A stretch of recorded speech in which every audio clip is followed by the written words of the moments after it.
And now it is a good time to introduce Clare Daly. It is not necessary because everybody in this house already knows Clare Daly. She is from Ireland, a campaigner, activist, trade unionist who served as a local councillor from 2000 and then as a national MEP in Ireland from 2010. And she already had a formidable reputation of an opposition legislator, winning many policy victories and taking the Irish government to account. During COVID and during the past tenure in Parliament, you held European bureaucracy to account with a great success, and I hope you will tell us more about the nice or less nice things which happen here in Europe. Thank you, Clare.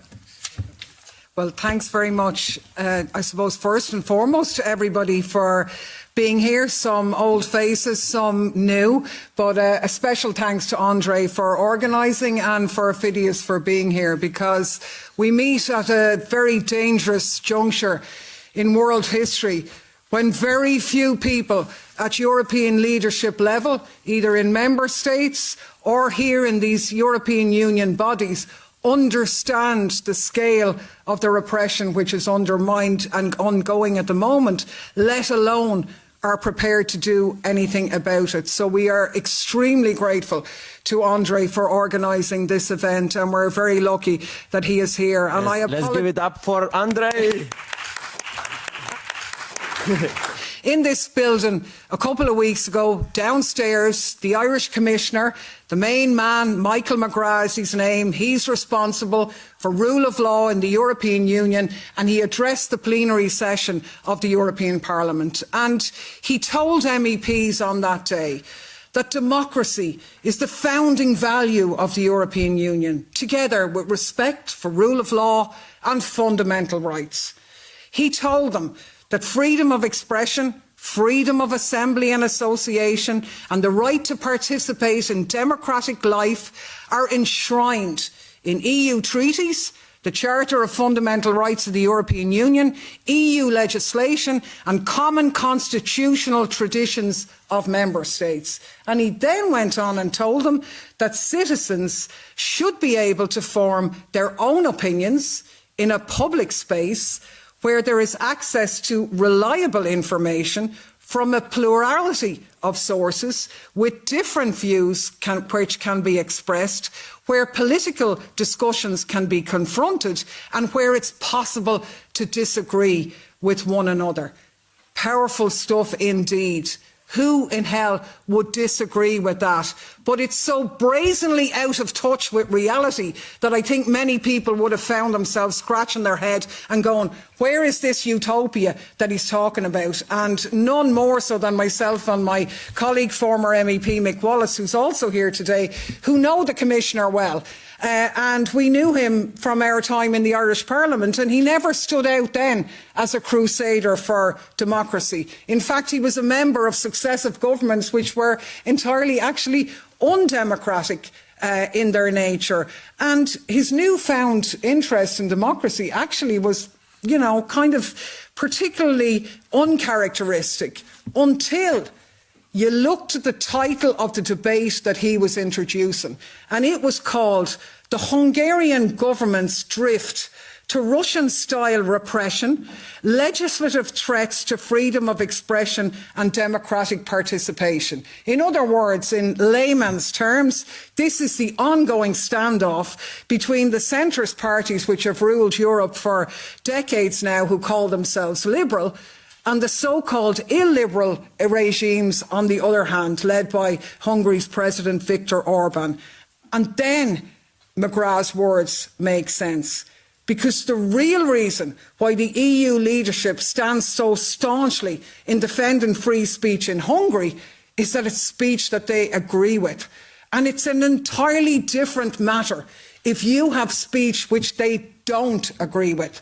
And that is the context of the European Union's disinformation policy. It's the fundamental point that people have to understand. It has nothing to do with democracy. It's a tactic that they use for people they don't like. And first and foremost, and most importantly, it is to clamp down on dissent, on those who would have the audacity to challenge those people who are in power. And so we have this fable of the EU's official platform for its disinformation obsession, that our democracies are under attack from malign foreign actors who want to spread disinformation, to undermine our societies and our governments, to influence our elections, to put us all against each other and break down our unity. And to stand up to this terrible threat, we have to defend our democracy by cracking down on disinformation and promoting unity in the European Union. It's absolute and utter nonsense from start to finish. Of course, foreign interference exists. Of course, states have the right to defend themselves from outside influence seeking to undermine them for the benefit of themselves. But Russian bots didn't sway European elections. Their outcomes were very firmly determined by domestic matters. Look, we all know that all states do propaganda. But what I found when I was a member of the INGA committee, which was the Committee on Foreign Interference in all democratic processes in the European Union, including disinformation, which I was the coordinator on the left group for 3 very long years, I can tell you. But from my experience on that committee, the problem wasn't propaganda that actually came from external sources or foreign governments. The problem was narratives domestically that they didn't agree with. And I suppose I have to be honest now and confess at this stage that I would say that, wouldn't I? Because I'm actually a Russian propagandist, believe it or not, according to a Ukrainian hit list or whatever. And the 2 reasons why I'm a Russian propagandist is I said 2 things. One, that the war in Ukraine was a NATO proxy war. And the second, that the people of Europe were suffering more than the Russian economy from the sanctions that Europe had imposed on Russia. Now, I happen to stand over both of those things still, but rather than engage with me on the content of those issues, on the fact that Stoltenberg came in here and told us that NATO provoked the war, on the pauperising reality for European citizens crushed under the cost of living issue, rather than discussing those issues with me and taking responsibility as the European leaders who brought them in, it's much easier to smear me as a Russian agent or a Russian propagandist. And that is what the European Union's disinformation policy is designed to do, to silence anyone who questions their narrative, the official narrative. And to do that, they even have a toolkit to whip us into line, to suppress certain kinds of speech and to manage the kinds of information that are allowed to circulate in our society. So if you question their COVID policy, you're an anti-vaxxer. If you criticise Israel's genocide, you're anti-Semitic. And if you argue for peace in the war in Ukraine, well, then you're a Kremlin stooge or something like that. That's basically what's going on here. And how the European Union is going to deal with that disinformation comes under the Defence of Democracy package. They used to call it when I was here. I mean, did you ever? It's just pathetic. It's even been rebranded worse now. It's the European Democracy Shield. I mean, where do these people get off? And the committee is even called the European Democracy Shield Committee. And you literally could not make this stuff up. And the whole basis of it is that ideas are now dangerous and they pose a fundamental threat to our democracy, allegedly. The public sphere, the media, social media, where our society learns about itself and public opinion is shaped, this is now a battleground. Words and ideas are weapons. And the European liberals are here to save us from that, to defend us from these outrageous attacks. And let's be honest about it, despite the fact that this has accelerated massively since Russia's invasion of Ukraine, there has always been a programme of repression by the European political establishment. And up until now, The toolkit has been kind of a soft form of repression, really. They had a number of tactics. You can read about them in the Inga report, which is the report of the old committee that I was on. But the approach at that time was kind of to do stuff like drown out dissenting narratives with propaganda in support of the official EU narrative. Now, when we do it, it's not propaganda, of course. It's called strategic communications because we're the good guys. But that was what they used to do there. Then they sought to co-opt social media platforms to de-rank narratives they don't like, and then they've pumped funding into these so-called fact-checking organisations to police online discourse. Now, we warned about this. They even toyed with the idea of making contradicting governments a crime. Did you ever? They had to back away from that one because that would be even a little bit too far to go, and you'd have to bring in legislation and a court case to deal with that. And this is where the European Union's 17th set of sanctions comes into play, because what you have here is sanctions targeting disinformation, hybrid sanctions they call them. The first package was in December. We've had 2 more since then. And our great High Representative lauded these sanctions under the guise when she said, and she sternly vowed, that those who enable Russia face severe consequences. So the EU foreign ministers brought in a list of sanctions on 21 individuals and 6 entities who were responsible for hybrid activity, including disinformation. Now, what was this disinformation and who were these people? Well, this is where it gets interesting, because this is Russian disinformation. Now, a few of them were actually Russians, but there was also a German blogger, an EU citizen who was sanctioned, and there was a Turkish citizen who was a valid EU resident who was also sanctioned. He lives in Germany. And let's look at this case for a minute, and I hope I'm not labouring it, but we have time here and we have to use it to really spell out what is going on in this so-called European Union of democracy in action as we took our pictures outside this sign outside of here. Because in that case, we have a person who's been subjected to an asset freeze and a travel ban on the basis that he was systematically spreading information which the EU said was false. Now, we don't know what that information was because nobody got to see it. But they said he disseminated the narratives of Hamas. But again, what narratives they were, we don't know. They said he created discord, and that he provided pro-Palestinian protesters, who are described as anti-Israel rioters, with an exclusive media platform. Now think about this. This sounds like the type of action that millions of European Union citizens agree with, trying to force their governments to end complicity with the genocide in Gaza. In fact, many people believe there should be a lot more discord created in Europe to deal with this.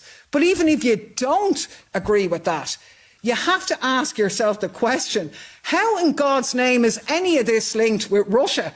That's a tough one to sort of. Well, I'll tell you the answer to that one because I have it. Seemingly, pro-Palestinian action undermines the stability and security of the European Union or one or more of its member states. And sure, that's what the Russians are all about. We all know that. So therefore, pro-Palestinian activity is supporting Russia and you can be sanctioned. Now, I'm not being flippant about this. This is the actual reality of this. I don't know the facts of the case. Nobody does because it hasn't been published. But what it looks like is a person who was involved, nothing to do with Russia, who was documenting German police crackdown on Palestinian protests, and in retaliation, the German authorities slapped them with an EU sanction.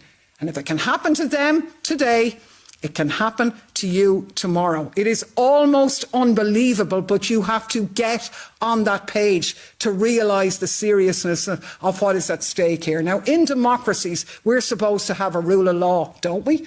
God almighty, you hear about it often enough. In this place, you think it was their bread and butter. But that means if you want to punish somebody, you have to charge them with a crime. That crime has to be defined in law. Once you charge them, due process has to come in. They have the right to know the charges against them. They have a right to see the evidence. They have a right to a trial in open court, a right to defend themselves, a right to free speech that they can use there. And then the state can only impose a sanction when they've carefully considered all of those things beyond reasonable doubt. And not anymore. That's gone now. Depriving people of their rights based on rumours and innuendo is exactly what these hybrid sanction packages are about. It's as simple as that. I wouldn't normally be in the habit of quoting Politico, but sure, look, we'll break a habit seeing as we're here. When they even saw some of the dossiers, and they said one of the packets that had somebody sanctioned was 10 open source links with varying degrees of reliability. Another was 9, another was 4. Articles in publications like the Financial Times and Reuters were heavily relied on. Badly translated, probably AI translated articles from Russian and Ukrainian sources. One was a lifestyle magazine affiliated with the Russian government, but it generally talked about cookery rather than actually news and all this sort of stuff. There was even a woman who was sanctioned for performing a concert in Crimea. I kid you not. I mean, this wouldn't pass muster in a classroom, not to mind a courtroom, but this is what's being talked about as evidence in the European Union, evidence of Russian interference. No oversight. Civil servants draw up a list which is on the advice of the Commission and Member States, and then 27 EU foreign ministers go behind a closed door and vote to sanction you or not. And if you're targeted by an EU sanction, you don't hear the charges against you, you don't get a trial, you don't get a right to defence.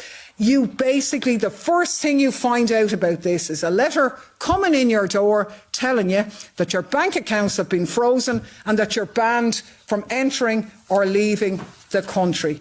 And the guy who was sanctioned in Germany, I'm just going to briefly read his account of that, because sometimes we bandy words around here about things like sanctions and they seem a bit depersonalised. Well, what does that actually mean to a real person? Well, this guy explained it, and he said, I haven't been charged with anything.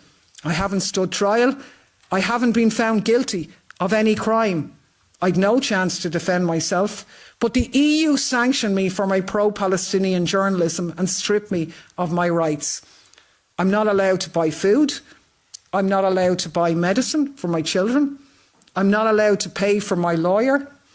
I'm not allowed to leave the country I live in. I'm not allowed to enter the country I live in. I'm not allowed to get a job. I'm not allowed to make payments. I'm not allowed to receive payments.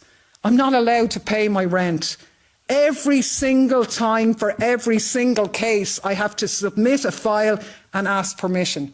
And then I have to wait several days for approval.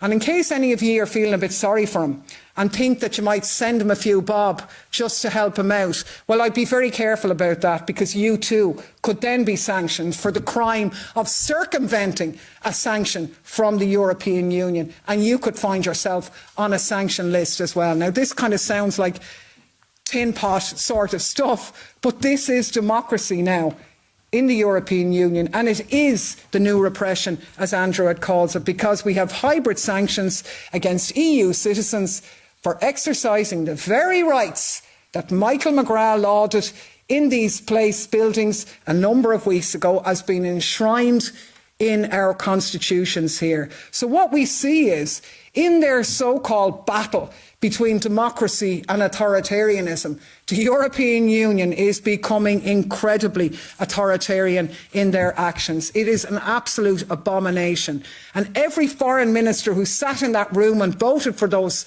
sanctions should be called to account by the members in this House. And I really would urge MEPs who are here present to contact Michael McGrath and to make that point. There really has to be a concerted effort, and we'll probably deal with it in the Q&A in a minute. And I know, because I was there before him in the previous committee, I'd imagine life is very difficult for Fidias on the European Democracy Shield Committee, but this has to be made an issue there. It has to be made an issue in the Civil Liberties Committee, and I really think members here should coordinate their work in that, in terms of how it's going to be raised over the next period. I think there's also a need for a really serious joint effort from members to take legal advice and to look into whether this is something that could be taken to the Court of Justice on the basis of the general threat to all EU citizens' rights which exists from this. Now, obviously the problem with that is impunity. There's limits to what procedural challenges can achieve. But if there's no pushback on this, which is why this meeting is so important, then they're going to go further.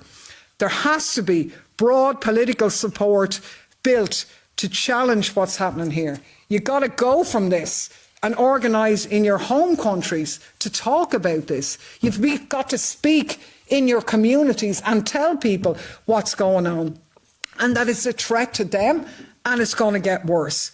Honestly, there is really a very small window left to do anything, and it's crucial that we organise to do something before that window closes. So, in conclusion, this is not just about speech. It's really about the fundamental right of expression, the most fundamental right we have and tool we have as citizens. We have to be able to challenge our governments to change their policies. But that's what's in the firing line now from all of this stuff. You mightn't care about whether someone was silenced for pro-Palestinian speech or whatever. That's not really important. You don't have to agree with the issues there, but you have to recognise the danger of what's going on here. Because if it's them today, it's you tomorrow. And tomorrow is already here. When I was on the Inga committee for those 3 years, every single thing they didn't like, they called it Russian interference or Chinese interference or Iranian interference. Didn't matter who it was. So it was anything. Catalan independence movement, Russian interference. The peace movement, Russian interference. Eurocritical politics, you name it, whatever it was.